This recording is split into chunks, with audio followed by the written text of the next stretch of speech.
Hello, everyone. Welcome to another Q&A about history of science and technology. We haven't had one of these for a little while. Happy to talk about either things I might know about history of science and technology or personal experiences of it and so on. Well, let's see. Truly asks, when did the idea of computation first begin? It's a good question. What do we mean by computation? For me, the abstract idea of computation is you specify rules, then you work out the consequences of those rules. Implementing that on electronics and things like that is a different story. Building this sort of giant tower of technology we have on top of the idea of implement certain simple rules, see what they do, that's again a separate thing. But if we ask the question, sort of when did the notion that you could specify rules for things and then build something from them, when did that originate? The answer is it's definitely there in antiquity. So we know, whether it's you have this way of making ornament that is this, sort of precise algorithm in effect for making ornament. That would be one thing, or doing, doing some architectural plan, whether it's the way of specifying, what formation your army should follow, or whether it's the way, and this is something people certainly recognized in antiquity, of saying how words are put together into language through grammar, the idea that there are sort of rules for constructing language. That was, again, known in antiquity. Now, also in antiquity, there were sort of rules known for calculating things, whether it's with math or otherwise. And the one data point we have of something very much more like a computer from antiquity is the Antikythera device from sometime between 1st century BC, 1st century AD. It's a device. It's about that big, and maybe a little, yeah, about that big, and it's it's a thing with a bunch of cogs, and it has, I don't know how many, some number of tens of cogs. And it was originally found, the object was found around 1900. It was in the 1950s it became clear it was a device of some kind. Then in more recent times, last 20 years or so, it's had CT scanning and all that kind of thing. It's been kind of decoded what it is. What it is a cog-based computer that calculates certain astronomical kinds of things, like the Saros cycle for eclipses and things like this. So it's a thing which pretty convincingly is kind of a clockwork computer for computing for doing that specific computation about astronomy. Okay, so if we look at sort of the history of things, then actual sort of clockwork computers don't really appear until the mid-1600s, when a guy called Jacquard built one out of wood for his friend Kepler. And then a little bit later, Blaise Pascal, I think it was 1640 or so, 1642, maybe, built one out of brass, which still survives. And those were addition calculators that had cogs, kind of like an odometer. You make the cog go around enough times, and it then picks up the next cog and has that increment by one. So after you get to the nines, then you carry over to the 1, 0 and things like this. You could use that for a kind of a mechanical calculator. And mechanical calculator technology advanced. Leibniz built one that was sort of nominally a 4-function calculator. Lots of mechanical problems when you get 99999 and you have to move those cogs to get the 10000. That was a mechanically difficult thing to do, to both have the things work easily for small numbers and have those carries work well. But so the idea of kind of there being sort of a machine that could calculate things, very specific things, arithmetic and so on. That was a known thing by the 1600s, and that technology advanced a lot over the following 300 years. Now, when it comes to kind of, is there a kind of formal way of setting up rules and looking at their consequences? As I say, there's specific cases where people had done that for building ornament, for making pieces of rope, for doing, textile designs, all these kinds of things.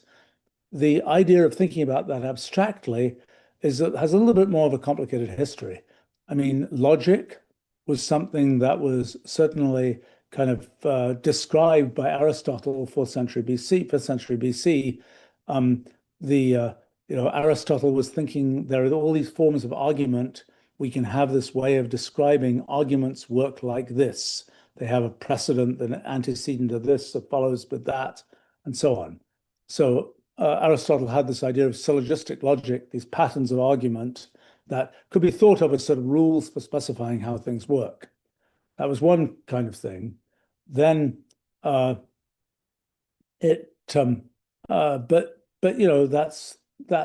is that like a computation? Well, not really clear yet.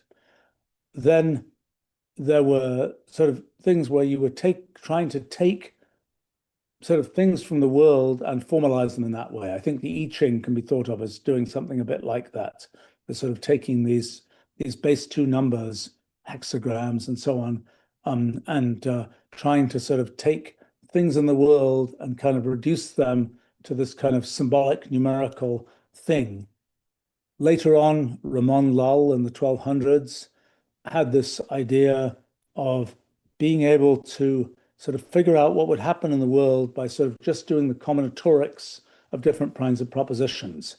That's again a sort of pre-computational kind of thing, that there could be an abstract combinatorics of things that could be done at the level of those abstract rules, independent of the particulars of what propositions you were dealing with. Much like Aristotle had thought about, well, there are these abstract rules of logic that can talk about many different kinds of topics. Well, then I suppose the next figure in this whole thing was probably Leibniz in the late 1600s. Leibniz had a somewhat more general idea of computation. He had, well, let's see, he his PhD thesis was about, solving legal cases using logic. He really had this idea throughout his life of, can you formalize things in the world in terms of something like logic? Can you make something where there are abstract rules whose consequences you can then work out? And I suspect that's how he thought about calculus, his version of calculus, in the same way. Now, one thing Leibniz, well, didn't yet have, and that took a long time further to develop, is the idea of a function. The idea that you could have a thing like an f, and you could say f of x. X is kind of anything of a certain category of numbers or whatever else, and f is something that does an operation on that thing. And then you could sort of talk about f itself, independent of the actual operation of f. So, for example, Leibniz certainly understood polynomials and things like that. He could write down x cubed minus 2x plus 3 or something. But the question of of a function, f of x, whose operation is, cube and add whatever I said, two times the thing plus 1, that sort of pure function that extracted just the function without kind of the expression that you think you're computing, that did not really exist in Leibniz's time. What did begin to exist was predicate calculus, the ability to say, rather than just,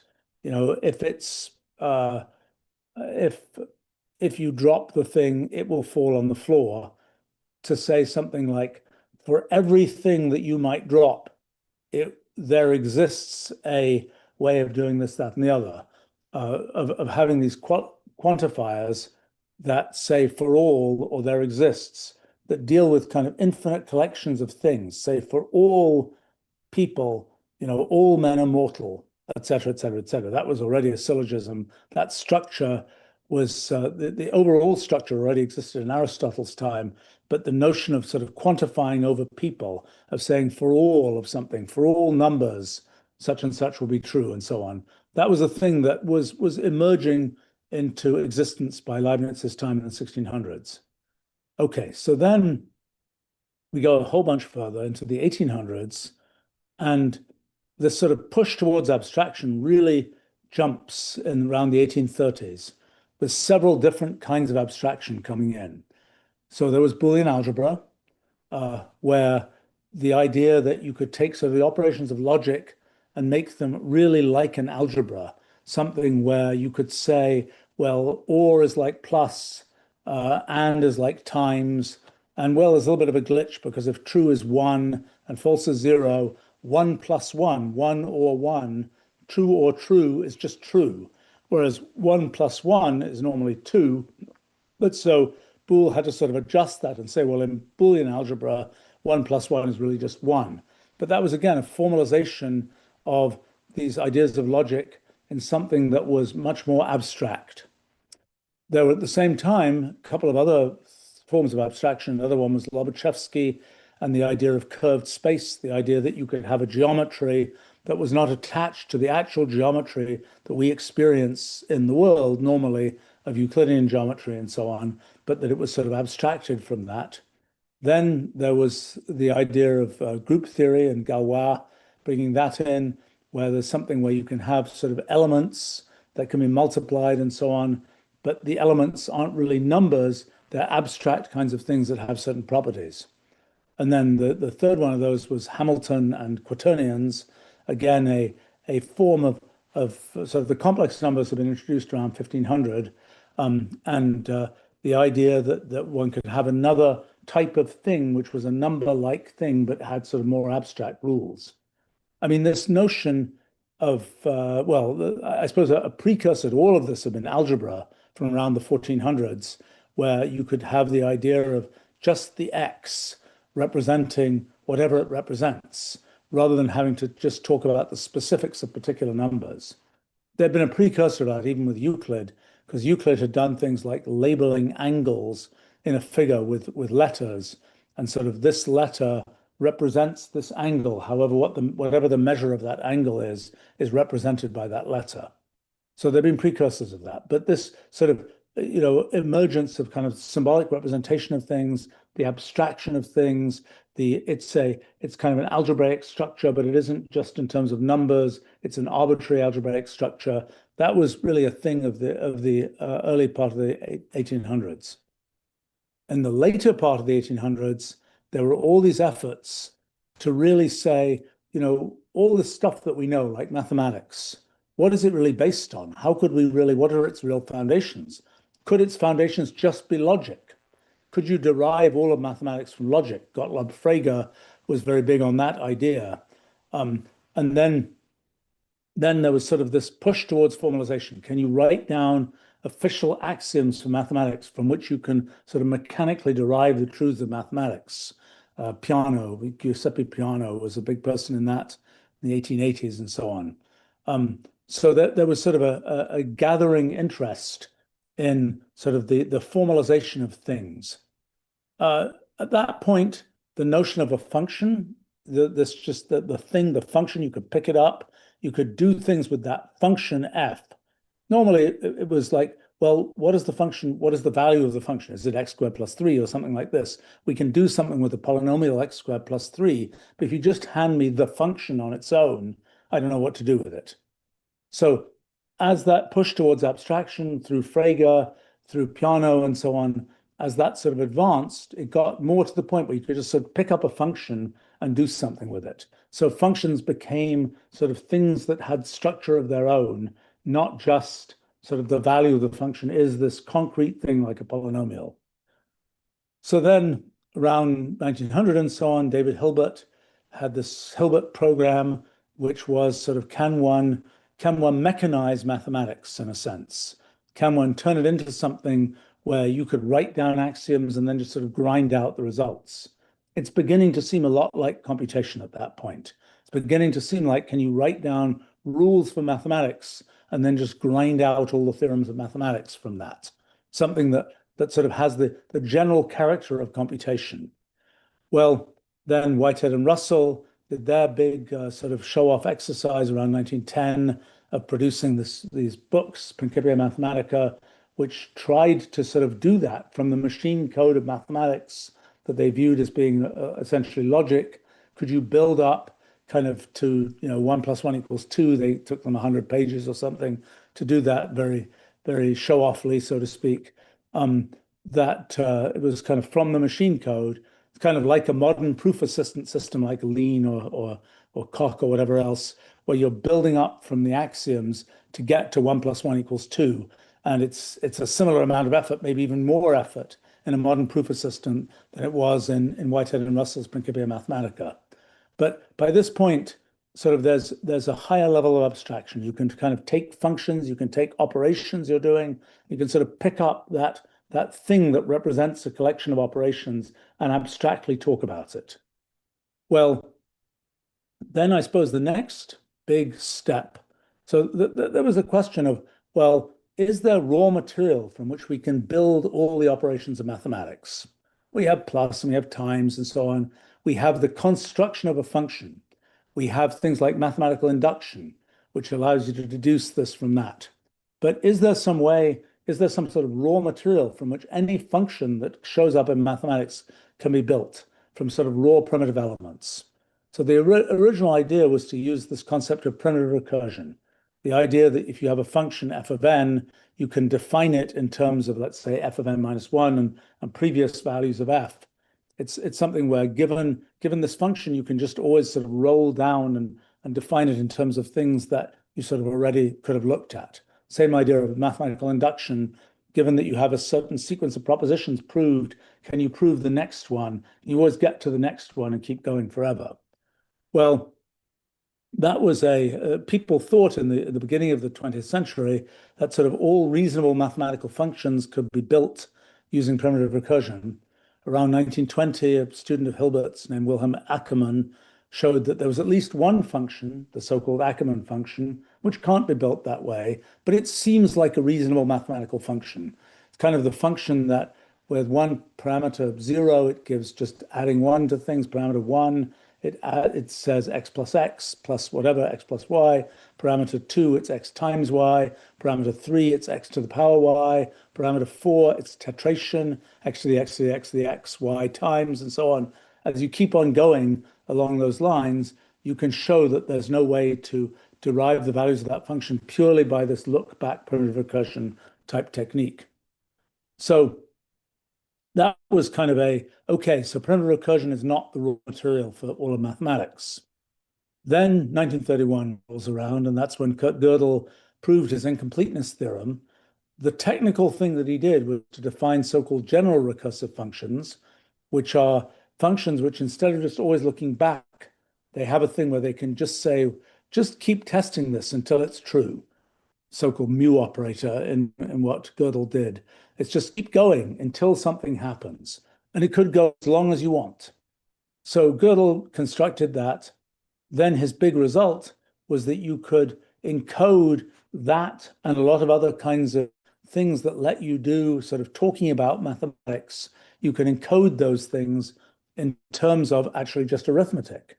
You could write down mathematical equations where the solving of the equations was equivalent to the doing of all these operations and recursion and all this kind of thing. And that's how Gödel showed that in the end, there would be that this Hilbert program where you could just mechanically work out all the theorems of mathematics, that wasn't going to work because there were theorems that were sort of arbitrarily far away. And there were theorems that you just couldn't reach from any given set of axioms. So implicit in what Gödel did was showing that you could compile all sorts of mathematical statements, including the statement, this statement is unprovable, that metamathematical statement. You could compile those things into statements about arithmetic. So he built, in a sense, the first compiler in a very obscure way. And he made use of things like the general recursive functions idea to do that. But that was a place where he was taking kind of something which was a piece of mathematics, like arbitrary kind of statements in mathematics, and he was grinding it down into raw material that was sort of a universal raw material. So a case where you're kind of taking, now that the idea of functions, abstract functions existed, it's like, well, what can you make those out of? What can you make the things that you do mathematics out of? So that was sort of that version. 1936 comes around, Alan Turing kind of tries to do something related to that, actually tried to solve the Entscheidens problem, the Hilbert's decision problem, which was essentially a mechanization of mathematics problem, and comes up with the idea of Turing machines, which are a sort of much more concrete and mechanical way of thinking about sort of the applying of rules to do a computation. I mean, Turing was basing what he was doing on how bank clerks would kind of get data from some sort of well, he called it a tape, but some sort of piece of paper or something, and they would do operations, and then they would write that back onto another piece of paper, put that back in the file cabinet or whatever, and keep going. That was sort of the thing that Alan Turing was idealizing in his Turing machine construct. So Turing machine was very much more directly, you can take things which are sort of operating according to rules, just like people had sort of told their armies to do, go into the tortoise formation, or whatever it was, and operate according to rules, do this kind of thing. But he was doing that, giving sort of an arbitrary sequence of possible rules to do things with. I should have added in two other pieces to this tale. So okay, so then let me just finish on the Turing strand. So once one got to Turing machines, there was a notion then of abstract computation. It wasn't well understood, but that notion did exist by that point.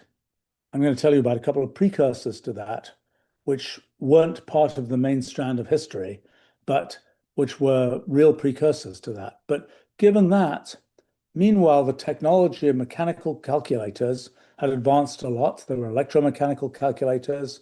And then by the 1940s, there started to be, we'll just use electronics to build sort of things that can calculate. And then there was the idea of the stored program computer, the thing which is sort of, it's just something where the specification of what operations you do is stored just like the numbers you're operating on. So that's where the sort of code equals data comes in.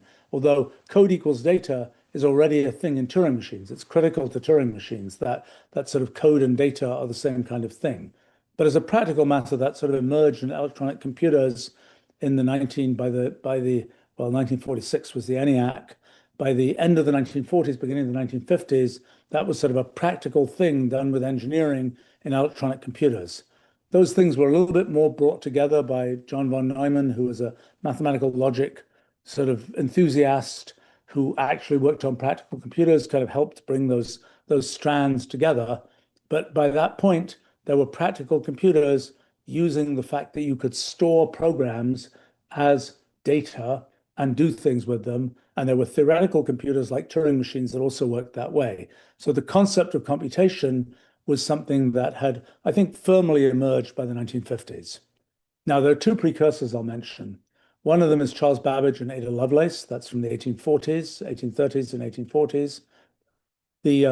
Charles Babbage was kind of following the tradition of mechanical calculators and wanted to make very systematic, large-scale mechanical calculators that would be able to, sort of, for example, compute tables of logarithms and so on. So he built his difference engine that essentially computed polynomials using cogs and so on. And that was the thing he built. He then imagined the idea that you could make a computer like a calculator where the specification of what it was computing was kind of a soft specification, where you would have a punch card that would have little holes in it that would say, do this operation now, do that operation now, do the other operation now. He got that idea from Jacquard looms, which had emerged around 1800, where there were weaving patterns that were specified by punch cards, and some little sort of probe would go into the punch card and determine how to move the needle that was doing the weaving to make pictures of birds and flowers, to quote Ada Lovelace. Okay, so meanwhile, Ada Lovelace got in the picture, and she originally saw herself as mostly an expositor of what Babbage had done with his analytical engine. Babbage was kind of a person who made a big fuss about things and didn't necessarily effectively get projects done. Ada saw herself as more of a poetess of science and an expositor of science. But what ended up happening was she got the point of what this analytical engine was going to be able to do. And as she rather charmingly says, the analytical engine will weave algebraical patterns as a Jacquard loom weaves patterns of birds and flowers. So she had the idea that this was a thing. She had this sort of abstraction of computation idea that this was a way of sort of weaving algebraical patterns. And she thought about taking that abstract notion of computation, applying it to all kinds of things, whether it was to computing the motion of planets or to composing music or whatever else. She'd written down several of these different directions. So she, I think, really got the idea of sort of the abstraction of computation, the notion you'd have a machine, a mechanical device that could do this abstract thing of computation and apply it in all these different places. There'd been precursors. Leibniz had talked about applying logic likes of things. Ramon Lull had talked about his kind of combinatorics doing that. But I think Ada Lovelace was the person who first, with some degree of clarity, saw kind of this computation as a universal thing applicable to many different areas, and the notion implicitly that there would be a certain set of operations that would be sufficient, that you just need those operations and you could sort of make anything computable out of them. She didn't completely have that idea. That idea didn't really emerge until basically Turing in a completely clear form, but she had that basic idea. Now, there are two other precursors. One is Moses Schoenfinkel from 1920, and the other is Emil Post from 1921. So Moses Schoenfinkel was trying to generalize logic. So it had been discovered around 1900 that logic, thought about in terms, Boole thought about logic in terms of and or, not, and so on. Then Scheffer and Peirce and several other people at about the same time had discovered that you didn't need and or, not. You could have a single operation that we now call NAND, which is not of and you could make every other logic operation out of combinations of NANDs. And so that had been sort of another one of these, what can you make out of what? Like Whitehead and Russell, in the second edition of their Principia Mathematica, were very big on you can make everything out of NANDs. They wanted to make everything out of as small a primitive as possible. So that was the thing that was known. Moses Schoenfinkel was a student of David Hilbert's, and he wanted to do the same thing for predicate logic, for logic with for alls and there exists, as people had done for propositional logic, just and or not, with the NAND operation. So he came up with these things he called combinators. Actually, did he call them combinators? Yes, he did. S and K, these two operations that are these very weird symbolic operations. I've written a whole book about them. And by making combinations of S's and K's and S and K's and so on, you can effectively encode any computation. And Schoenfinkel understood that. And he knew that, for example, well, you could construct something like numbers by just saying the number 3 is S of S of S of K, and et cetera. And you could then have a representation of the plus operation that's just an S of K of S of S of K of K of S, whatever it is. I don't know what the plus operation is offhand. But that you could grind everything in mathematics down into combinations of these symbolic constructs, S and K, and making expressions out of those. What you get is very powerful, very universal, and very obscure. Very hard for us humans to wrap our brains around. But Moses Schoenfinkel figured that stuff out, wrote a pretty clear paper about this in 1920, then more or less disappeared. I've written a whole bunch about what happened to Moses Schoenfinkel. That combinators sort of died off. Haskell Curry picked them up a few years later and did a bit with them, but wasn't, I mean, that was kind of a thread that sort of led into, well, okay, it led into another piece, which we'll talk about in a moment. Another branch was Emil Post. Emil Post was looking at string rewriting systems. Take strings of symbols and you say, oh, every time you see BAA, replace it by BBACA or something. Many people had taken the Whitehead and Russell Principia Mathematica idea and essentially wanted to go further. Instead of to have even simpler primitives for setting up mathematics. That's Schoenfinkel mentions that. Gödel was all about that. Turing has a slightly different branch, but still is thinking about that. Post really wanted to take it, we got strings of characters, just have replacement rules for strings of characters, very quintessentially computational.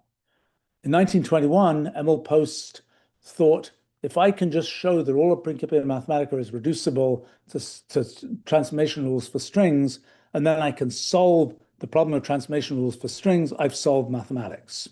That's what he thought in the summer of 1921. But then he had managed to grind down Principia Mathematica to a very specific problem about a string of symbols, and you remove the three symbols at the beginning. You look at the first one, you say if it's a 1, you add 1101. If it's a 0, you add, is it 0 or 00 at the end? Something like that. Very simple kind of description of this sort of string rewriting operation. Okay, and then he spent a couple of months trying to figure out, so how does this work? He discovered it was really complicated. And in fact, I wrote a piece about this in 2021, the 100th anniversary of that event. And we still don't know what happens to Post's so-called tag system. We still don't know whether it goes on replacing symbols forever or eventually stops. So Post, it depends on what it started with, whether it always stops or whether it can go on forever. It can go on for a really long time, but can it go on forever? Well, Post sort of at that point kind of gave up. He said, I'm not going to be able to solve mathematics this way. He had kind of gotten precursors of Gödel's theorem and sort of the Turing ideas, but didn't quite get there. One more piece to this puzzle. So Post's kind of string rewriting systems reappear in early text editors a bit later, but really didn't become a thing for how you think about computation until a lot later. I mean, my own efforts in transformation rules for symbolic expressions, I was certainly aware of Post's transformation rules for strings and thinking about that kind of thing.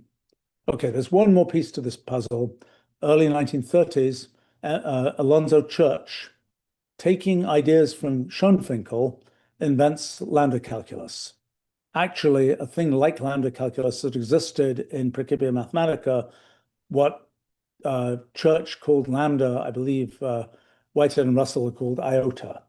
But a lambda is sort of this pure function. Lambda of x, x plus 1, means whatever you feed me, replace the x with what you're feeding me, and evaluate the body x plus 1. So Church had this idea of having sort of disembodied functions and showed that then it turned out that that was equivalent to Turing machines, et cetera, et cetera, et cetera. That was the beginning of all these different models of computation are going to be equivalent. So that was this notion that computation would be there were these abstract models of it. There were practical computers. There was people were understanding more and more that you could do with computation. Could you use computation to approximate physics? Well, you could take the equations of physics and you could try and discretize them to fit them on a computer. That was all happening. Well, what wasn't happening was thinking about just how broad is this idea of computation. For example, if you'd asked, even in the beginning of the 1980s, essentially all physicists, is the universe, physical universe, computational? They would have said no. They would have said computers are about discrete things, integers, bits, and so on. The universe is about continuous real numbers, about, you can be at this position or one arbitrarily small distance away. They just didn't think computation was relevant to physics. Meanwhile, Gödel, for example, had very much thought that his pre-computational ideas about sort of this were not relevant to minds. He kind of thought there's a way that minds will, while the things he's describing sort of work in terms of integers and sort of the things you can do with integers, Gödel had this idea that it was some sort of maybe some kind of ramification into the transfinite that is done by minds sort of every day, all the time, that wasn't a thing that he could talk about in terms of the abstract structures he was dealing with. So by the 1980s, really wasn't a thing yet that computation was broad enough to encompass the mental world, the physical world, and so on. People had thought back in the 1950s, oh, we'll make sort of brain-like things out of computers. That was the origin of AI in 1956. And things had happened. It didn't work that well. It wasn't going gangbusters. and people still thought there's more to minds than we know in computers. Well, then my own efforts in mid 1980s, I kind of started studying sort of the universe of possible simple programs and started studying something which really had not been studied before, which you can think of as kind of computation in the wild. People had imagined constructing programs or the mathematical logic equivalent of programs to do particular things.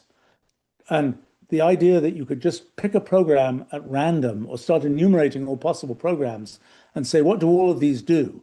People had imagined enumerating all possible programs as a theoretical matter, but what do they actually do? When you run them, what do they look like? What actual behavior do they have? People had done a few things along those lines in the early 1960s, hadn't found anything terribly interesting and gave up. So that was sort of my big break in 1981 or so, was starting to study simple programs and what they actually do. And the answer is they do amazingly complicated things. The intuition that you need a complicated program to get complicated things to happen is just not a correct intuition. Even very simple programs can do very complicated things. And so that, for me, was a big tip-off that when we look around at the natural world and we see complicated things going on, well, those could come from programs, even very simple programs, but from programs. And so we really should think about maybe the whole world can be thought about computationally. And that's kind of a thing that I initiated at that time and came up with ideas like computational irreducibility and so on. The sort of physical version of Church's thesis was kind of my construction from around 1984 or so, but was at the time very much not a thing that physicists would think about. Sort of in a parallel track, David Deutsch around the same time was thinking about quantum mechanics, which was sort of already known to be discrete and kind of coming up with sort of the physicalization of the idea of computation in the context of quantum mechanics, somewhat different branch. But the thing that, so, I mean, the sort of universality of the significance of computation was something I would say that for me emerged in the 1980s. I think other people sort of gradually got that idea. Even when I published my book, A New Kind of Science, in 2002, plenty of people were saying, well, it's all very nice that you can have these programs do these complicated things, but of course we know when it comes to physics, for example, we're writing down differential equations and things like that. In the 20 years that followed that, I would say there's been a pretty thorough transition to the point where people know models that you make of things are often done with programs. Implicitly, therefore, these sort of computation is really the thing we're dealing with, not sort of continuous mathematics and real numbers and things of that kind. And of course, with our physics project from 5 years ago now, the realization that really the physical universe is presumably computational all the way down, that really we can think about everything that happens in the universe as the result of a computation. That's kind of the next level of really understanding that computation is a significant thing. That was a long description of the idea of computation. Let's see. Sylvia comments, didn't Konrad Zuse in 1967 propose the universe is running on a cellular automaton, a discrete computational grid? Konrad Zuse was a funny fish. I mean, I exchanged letters with him in the early 1980s. And I think some of the later things he wrote were kind of based on things I'd said, and it all got very confused. In the 1940s, Konrad Zuse had worked on early computers. There's sort of a big mystery of what happened to the computer that he built during World War II that was in a house that was bombed, and where is it, and urban archaeology. And I can tell you a long, elaborate story about our efforts to kind of raise Konrad Zuse's computer and what really and sort of the scurrilousness of why people don't want that to happen, perhaps all those kinds of things. But Konrad Zuse then started a computer company in Germany.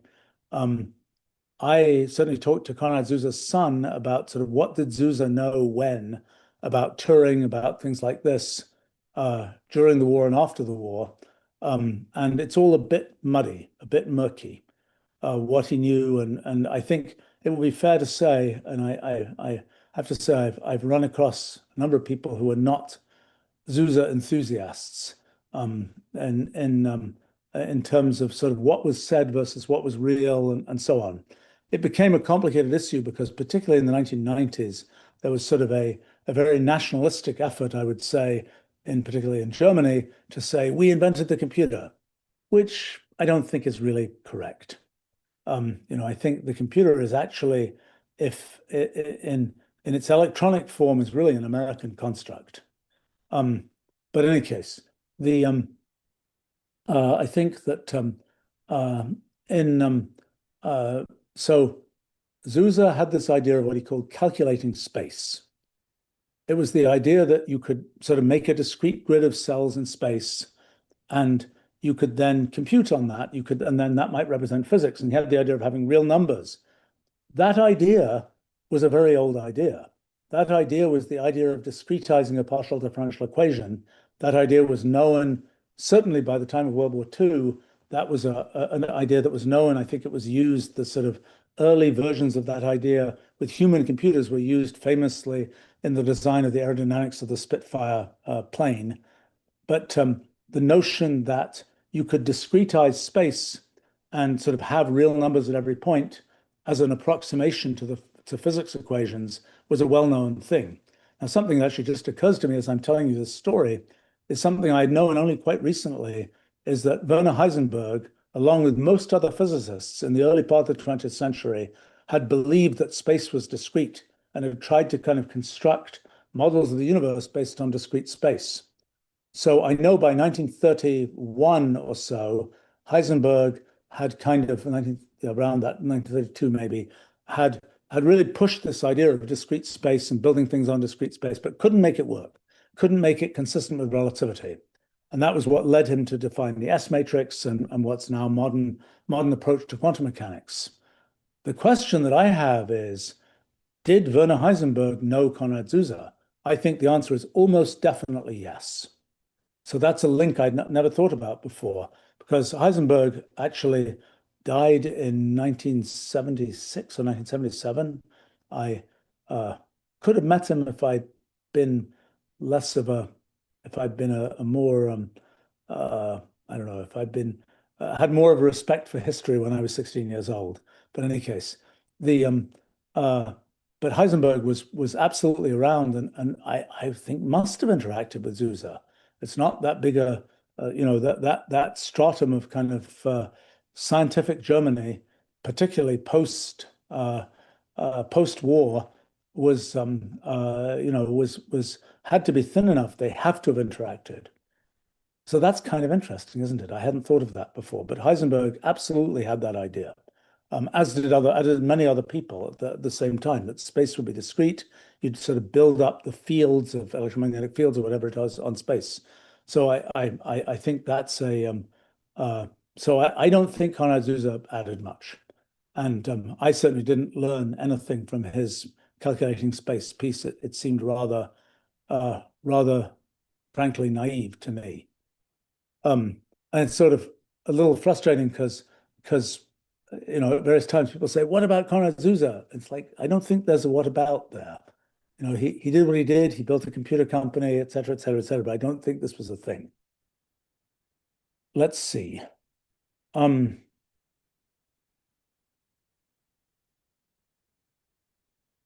question here.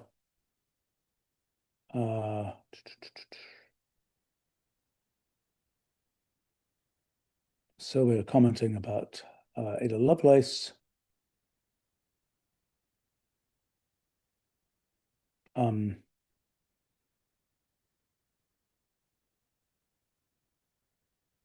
there's a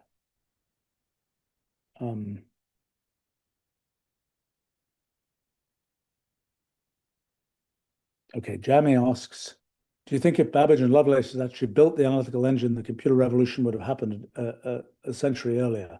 I think a bunch of things would have happened earlier, yes. I think they had this friend, Charles Whetstone, who was an electricity guy. I think they would have made the analytical engine not powered by steam, but by electricity. They thought it would be the size of a large locomotive. It would have been cloud computing in the 1840s.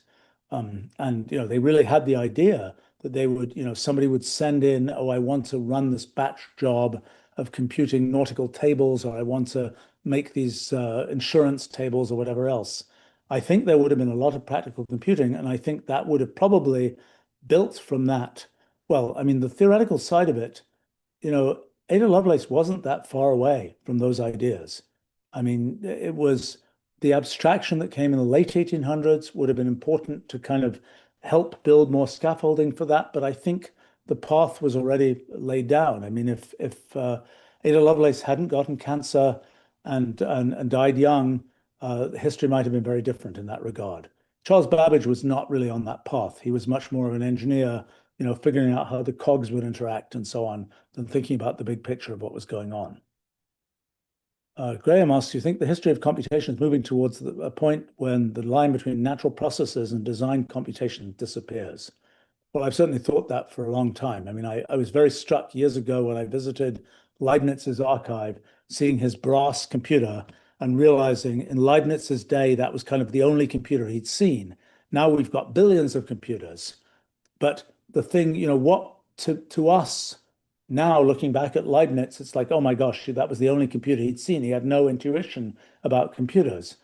My guess is that in the future, everything will be made of computers, that every piece of what is now just a material, like a piece of plastic or something, will be something which, like biological tissue, is really computing things.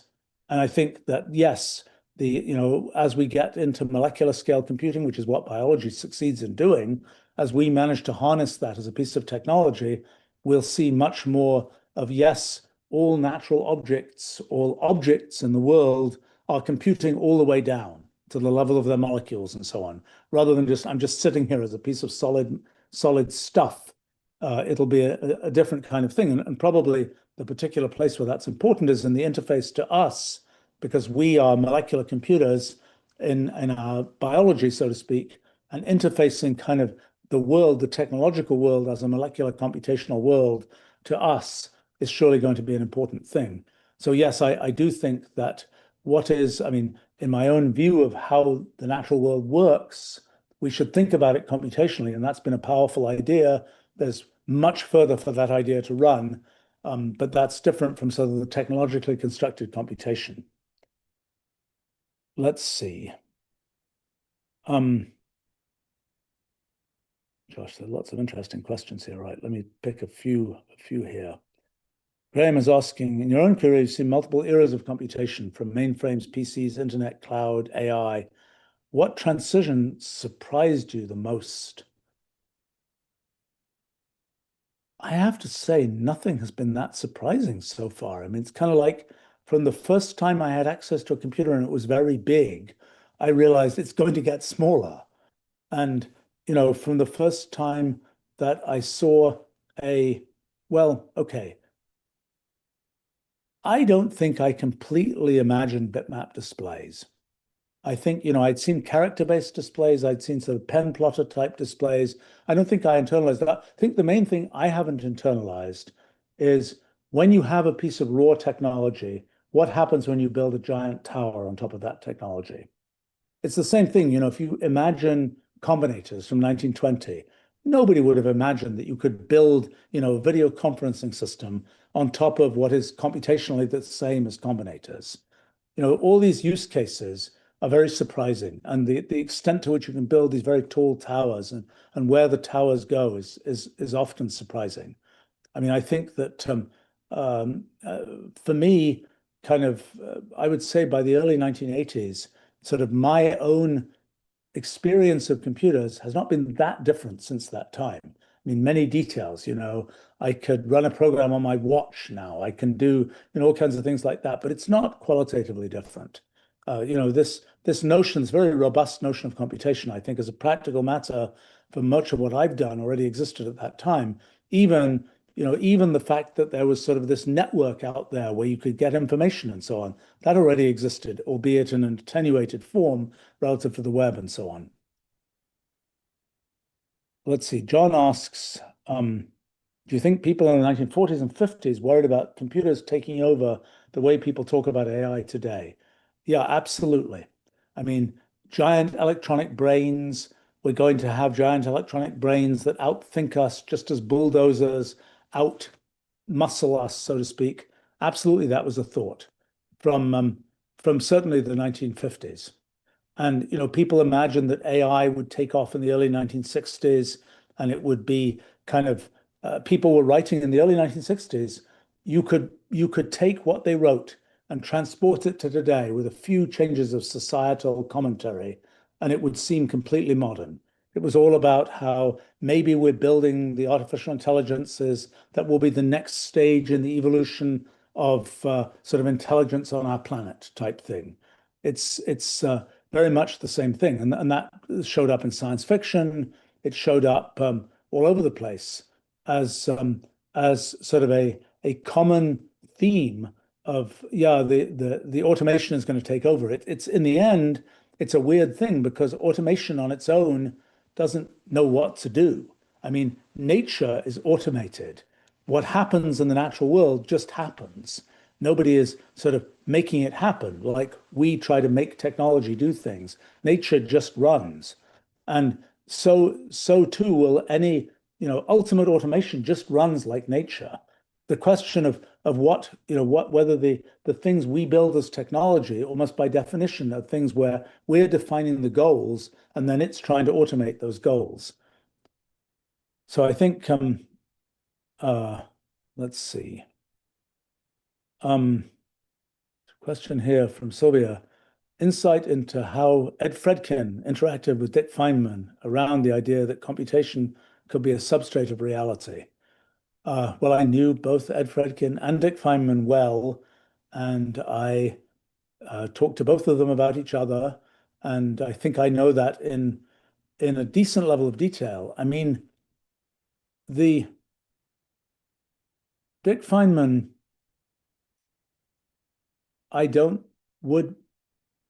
was still a believer in very much physics as physics was thought to be, with quantum field theory and all that kind of thing. He did pay a certain amount of lip service to maybe we should think about this computationally, but he didn't really take that seriously. I mean, when I was starting to work on simple programs and things and showing him the results from that, I would say we didn't talk much about how this was relevant to physics. It was mostly about the thing in itself. I think that connection was not really being made there. Ed Fredkin had a very kind of, I would say, sort of a high school level physics kind of way of thinking about physics, but he knew a lot about computation or practical computers. He's like, and he knew a certain amount about how fairly simple programs can do somewhat complicated things, but the things he wanted the programs to do were like make electrons. And it was all a bit muddled what it means to make an electron. And for him, kind of the things that were the laws of physics that describe in fairly straightforward ways what electrons do was the things he was trying to get from simple programs and so on. It was sort of a different play. But for Ed Fredkin, the idea that the universe would ultimately be sort of made of discrete cells and like a computer was absolutely what he believed. And I must say that I didn't believe that. And I always got a bit frustrated with Ed starting in the early 1980s when he would sort of say, but all this is relevant to physics. And then he would show this, collection of 3 cells on a screen moving across the screen and say, that's like an electron. And I'd be like, but it's not like an electron. That's not how, we know a lot about the physics of electrons, and this does not capture that. And so it was, for me, sort of the realization that simple programs could be relevant to fundamental physics kind of came through a lot of understanding about what simple programs can really do, the really complicated things that simple programs can do, which is not something that Ed was really thinking about. Ed wasn't interested in the complicated stuff. Ed wanted the stuff where you could interpret it using sort of the simple physics of electrons goes from here to there. Let's see.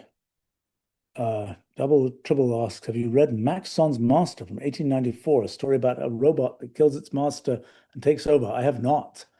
I mean, I have to say that the term automaton, which sounds very modern, actually dates from the 1600s.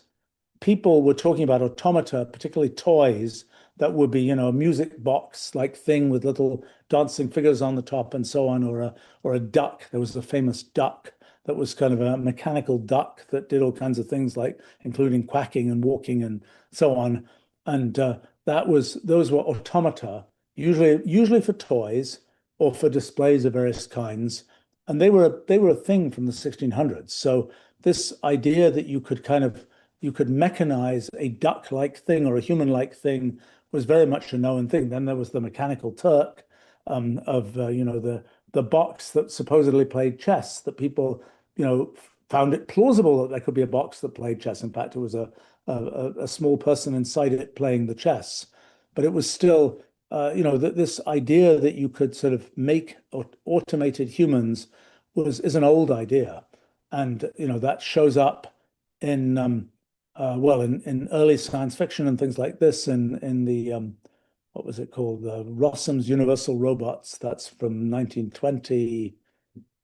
Oh my gosh, 1920s. Capek, Carol Capek, I think, filmmaker, and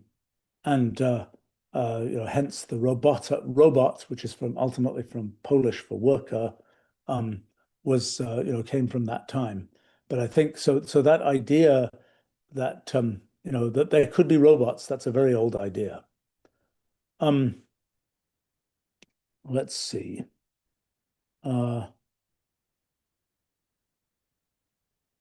Elsie is asking for, and thinks about computation in this very inclusive sense. Anything the universe does is framed that way. How do you keep the useful kind of symbolic manipulation distinction? Maybe that's a little bit off topic for today, but I think the thing to say is sort of there's computation happening in the wild. There's what we can understand in our minds. And there's the bridge between those things, which is basically what science does. Science is trying to take what goes on in the natural world and make a representation of it that we can play in our minds.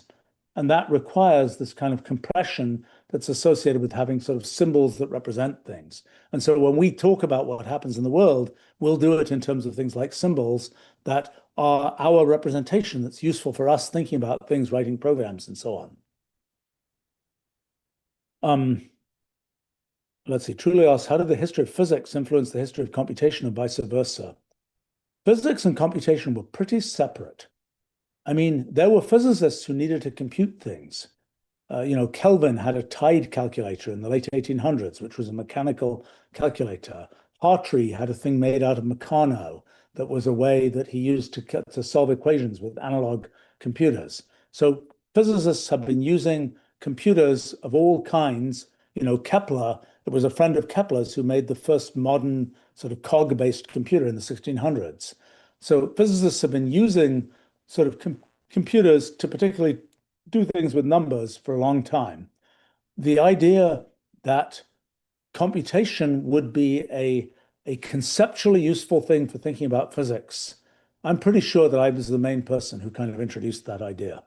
I think that the notion that ideas from mathematical logic might really relate to physics, that was not a thing. I mean, that was a thing that probably some of the stuff I wrote early 1980s kind of made that point.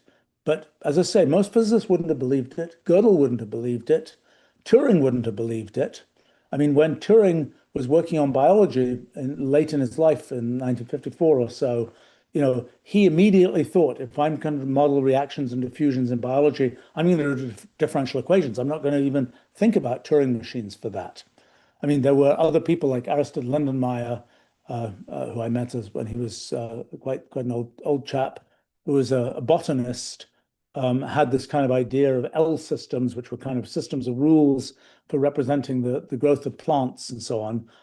He had more of the Turing machine-like idea I think that was 1970s, early 1980s, for thinking about that. But that was, it was not in physics.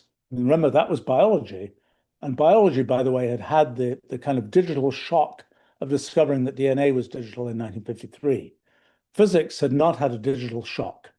It had one when atoms were discovered and when quantization was discovered in the early part of the 20th century. And it had, there'd been a thought in the early part of the 20th century, physics will all go discrete, but that hadn't worked out. So by the 1970s and things, physics was just this thing that was about equations and so on. And it really was not, it was not conceptually connected to computation. Now, computation versus physics, that's an interesting question too. When people were thinking about, oh, we're just going to calculate things with computers and make electronics to do this, people were not thinking about that in terms of space and time and so on. They were thinking about the mechanics of computers. They were thinking about things like noise levels and so on. That was a physics injection. But mostly they were just thinking about calculating things without any regard for the structure of space and time and so on. By about 1970, people were starting to think about, well, just how fast does that algorithm run? How much memory does it take? And then people were thinking by that time, as microprocessors were coming online, it started to matter how long is it going to take the signal to go from here to there. There was sort of a physicalization of thinking about sort of abstract computation that started to happen with computational complexity classes about time complexity, space complexity, thinking about sort of the actual layout of microprocessors and so on. That was a thing of the 1970s, of sort of a beginning of injecting a little bit of light physics into a light conceptual physics into thinking about the abstract computation, but it didn't really take off. And I would say that, I mean, it had that is a thing in computation theory, but a general injection of ideas from physics into computation has not really been a thing. I mean, that's something that is now with our physics project, and seeing that physics is sort of deeply computational, you can start taking physics ideas and importing them into theory of computation. In fact, I have a big project doing exactly that, which we'll see how it works out. But it's kind of a physicalization of theoretical computation that I think has the potential to be really interesting and to address things like the P versus NP problem and so on in a very different way. But that's, I'm afraid that's a thing of the 2020s. I haven't gotten there yet. Let's see. Weasel is asking, what's the oldest automaton that I have actually seen with my own eyes? What have I seen? Well, I'm not sure. I think I've seen some of these clocks in Switzerland, maybe. I'm not sure. That are these very ornate kind of things. I don't know. It's a good question. I saw actually there was an exhibit of automata at a museum that I saw fairly recently. I don't know the answer to that. I should know the answer to that. Okay. Let's see.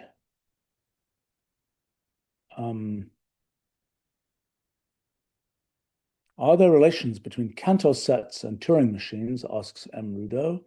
And there was a previous question here from KD about, can you tell us the story of Georg Cantor and the continuum hypothesis?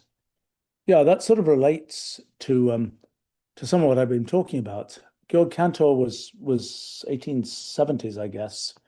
And originally he was doing very practical things about looking at trigonometric series, sine 2x plus 3 sine 3x plus whatever, infinite series.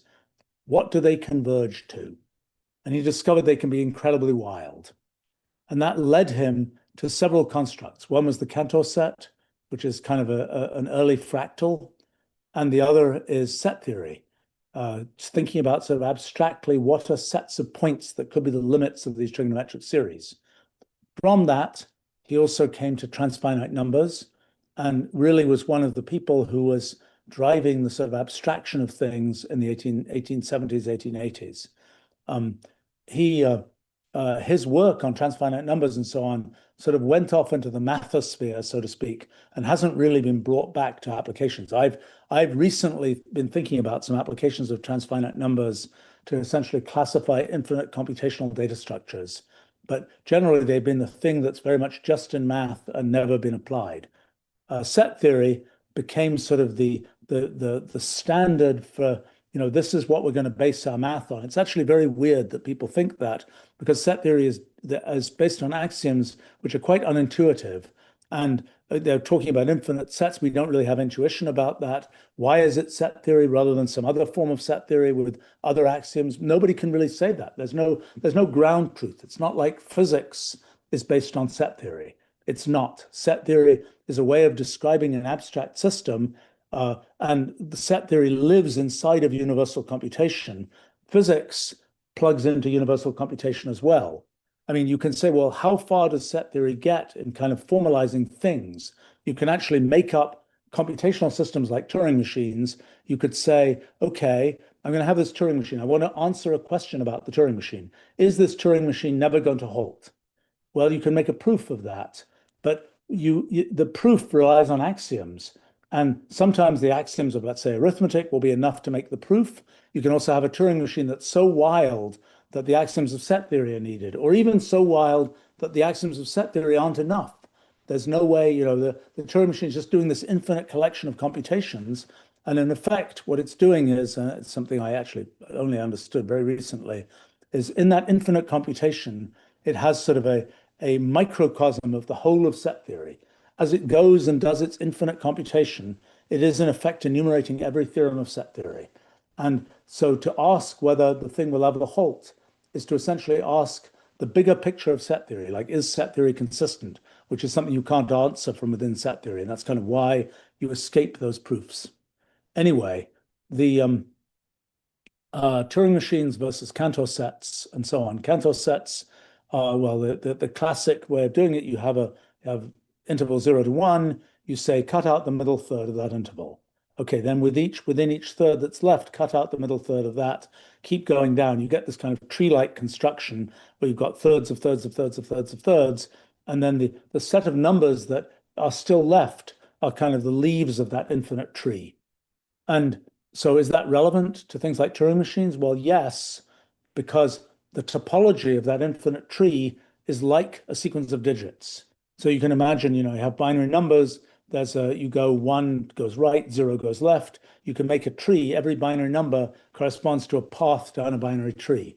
And so you can think about the raw material that Turing machines deal with on their infinite tapes which have zeros and ones on them as being elements of Cantor sets. They are points in the Cantor set.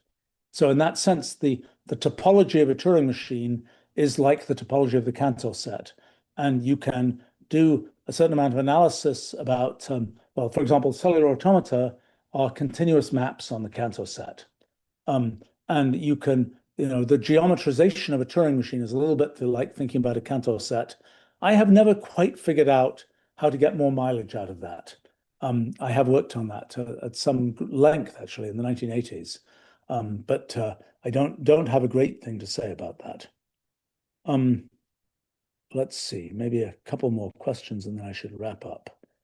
Well, I'll question here.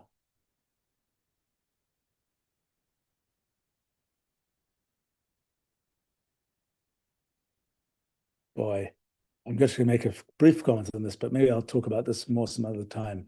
From Rebel, how will scientists carve their names in history in future? Till now, it's like, getting a Nobel Prize or a Fields Medal or something, or having their name attached to something.